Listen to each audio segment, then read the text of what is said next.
Assalamualaikum warahmatullahi wabarakatuh. Saya Ismi Aunin Yulfa dengan NIM 2020005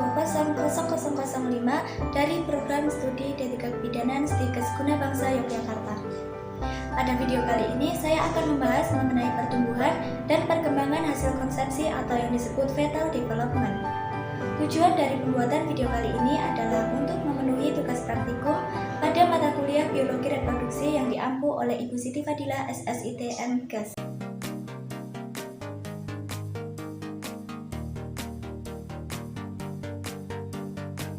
Pertumbuhan dan perkembangan janin di dalam kandungan tentunya dimulai setelah pembuahan atau fertilisasi terjadi.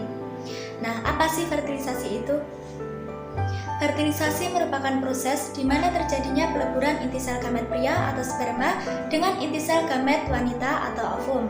Kemudian menghasilkan sel baru yang disebut zigot. Zigot ini akan berkembang menjadi embrio 2 sel, 4 sel, 8 sel, hingga berbentuk morula, blastula, gastrula sampai pada akhirnya mengalami implantasi. Tahapan pertumbuhan dan perkembangan janin di dalam kandungan, proses ini umumnya dibagi dalam 3 trimester atau periode 3 bulan. Nah, langsung saja kita masuk pada pembahasannya. Trimester pertama yaitu pada usia kehamilan 1 hingga 13 minggu. Pada usia kehamilan 1 hingga 2 minggu di sini, sel telur masih dalam proses meninggalkan indung telur menuju tuba falopi dan merupakan proses fertilisasi. Kemudian pada usia kehamilan 3 minggu, sel telur yang dibuahi akan mulai berkembang dan membentuk sebuah kantung yang berisi bakal janin atau embrio dan plasenta.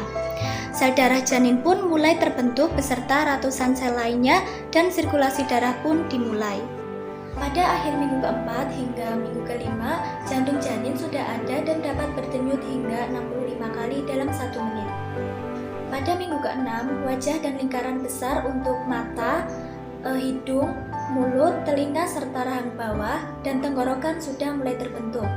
Janin sudah mulai terlihat melengkung seperti huruf C. Pada minggu ke-7, janin mulai membentuk tangan dan kaki. Rahim kini telah berukuran 2 kali lipat. Selanjutnya, pada minggu ke-8 hingga minggu ke-10 kehamilan, janin telah berhasil melalui masa kritis dari perkembangan organ dan struktur tubuhnya.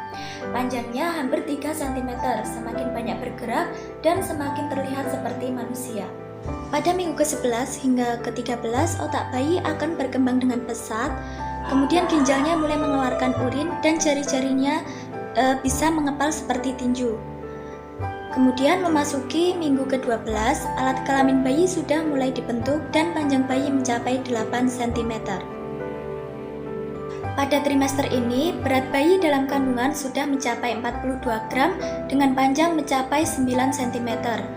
Tulang dan tengkoraknya semakin mengeras dan kemampuan mendengarnya sudah semakin meningkat.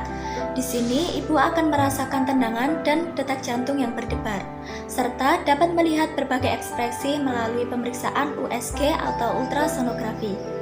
Pada minggu ke-14 hingga minggu ke-16, indera perasa terbentuk dan ia sudah bisa mendeteksi cahaya.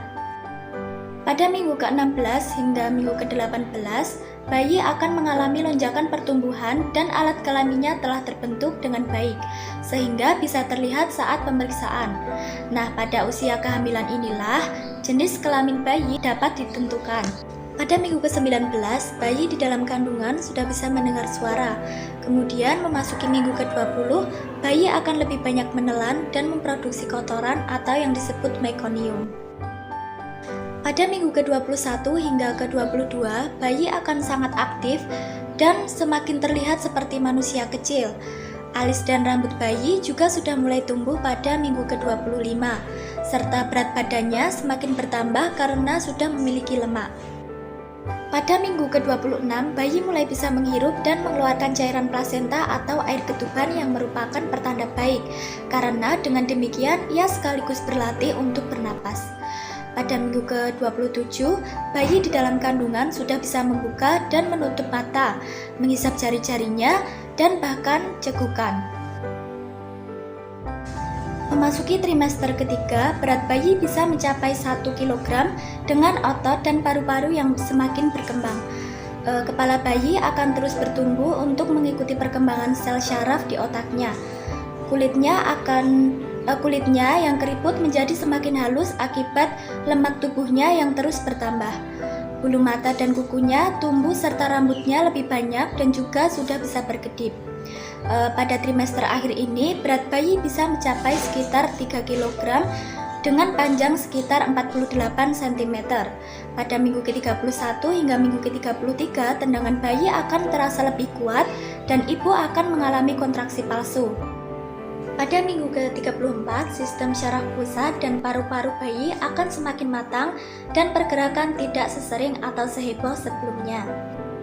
Bayi dalam kandungan akan semakin turun ke area panggul pada minggu ke-36 seiring tanggal persalinan mendekat. Pada minggu ke-37, ibu akan lebih sering mengalami kontraksi. Pada minggu ke-39, air ketuban kemungkinan akan pecah. Dan jika ini terjadi, artinya ibu akan segera memasuki proses persalinan. Akan tetapi, terkadang ada juga ibu hamil yang belum menunjukkan tanda-tanda persalinan meskipun sudah melewati waktu perkiraan lahir atau HPL. Nah, di sini ibu tidak perlu khawatir karena hal ini memang biasa terjadi. Namun jika usia kandungan sudah terlalu tua atau sudah mencapai minggu ke-42, maka ibu perlu menjalani prosedur induksi persalinan. Baik, mungkin cukup sekian yang dapat saya sampaikan. Kurang lebihnya mohon maaf. Terima kasih. Wassalamualaikum warahmatullahi wabarakatuh.